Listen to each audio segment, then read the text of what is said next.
Top greatest anime character. Haruhi Fujioka. First anime appearance, Ouran High School Host Club, 2006. The reverse harem anime genre had been done to death by 2006. We knew the tropes, we knew what to expect. But then Ouran High School Host Club introduced us to Haruhi, and new doors were opened. Haruhi isn't one of those typical anime schoolgirls. She's super tomboyish, demure, and not at all emo.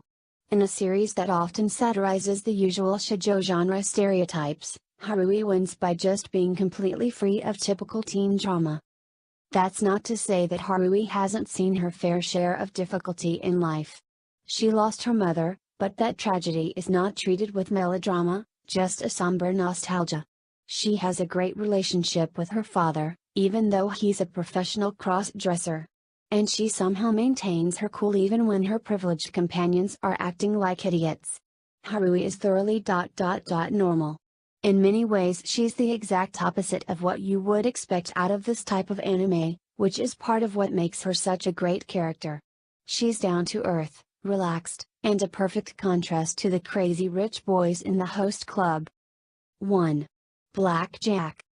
First anime appearance, Astro Boy, 1980.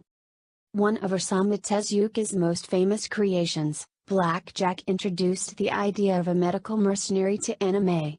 A brilliant doctor with a mysterious past, Black Jack was like the house of his time, but with a more dramatic fashion sense and less snark. He operates outside of the medical establishment, not even carrying a medical license even though he's one of the most talented doctors in the world. In the annals of anime, you'd be hard-pressed to find another character quite like him. On the surface, Black Jack is a bit of a shady character. He takes on patients from all walks of life, but he charges insanely high prices that would make even the richest man cry for a single-payer health care system. So the word on the street was that Jack is greedy and uncaring. But the reality is much more complex. Black Jack renders his medical services for free if a patient moves him emotionally with the tale of their suffering. And even when he squeezes wealthy patients out of the money, he gives most of the money to charity. This character did what few characters in anime have achieved, he made an everyday profession into something heroic. Although his stories can certainly be fantastical at times, the tales are really all about how science, medicine, intelligence, and compassion can make a difference in the lives of the sick. Black Jack has had a few anime series over the past 34 years, and although he's slightly different in each incarnation, at his core he's always about solving medical mysteries and making the world a little less miserable, one patient at a time. 2. Afro. First anime appearance, Afro Samurai, 2007. The only anime character voiced by one badass mother, Samuel L. Jackson. Afro Samurai was a fresh, modern take on the samurai genre and it featured a man who's probably the first black male title character in an anime.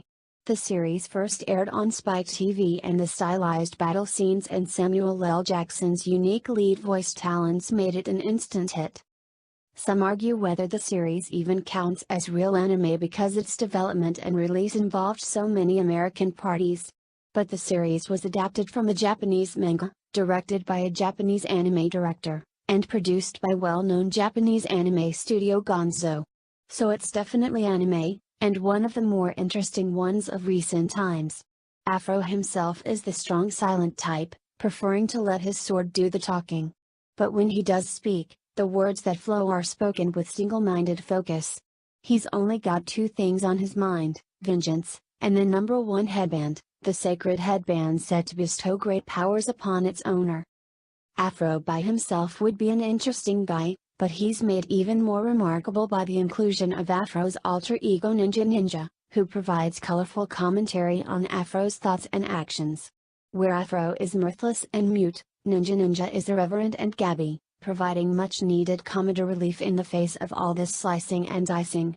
Ninja is either a complete figment of Afro's imagination or some kind of nature spirit guardian thing that is a manifestation of Afro's repressed thoughts. Either way, through him we get an even more interesting peek at who Afro is and what makes the man tick. 3. Alucard. First anime appearance, Hellsing, 2001. There have been many vampires in anime, but none have been as deliciously sadistic as Alucard.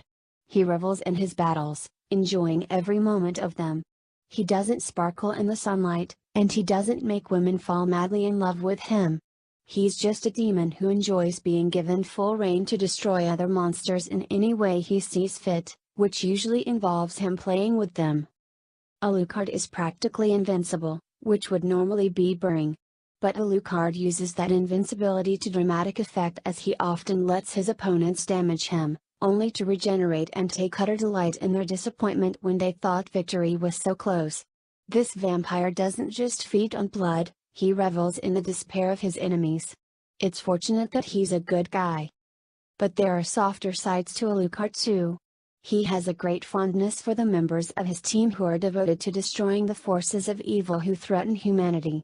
Even though the anime version of Alucard mentions that he doesn't entirely understand humans anymore, he seems happy to work in the service of them, and to protect them from devils who aren't as honorable as he is.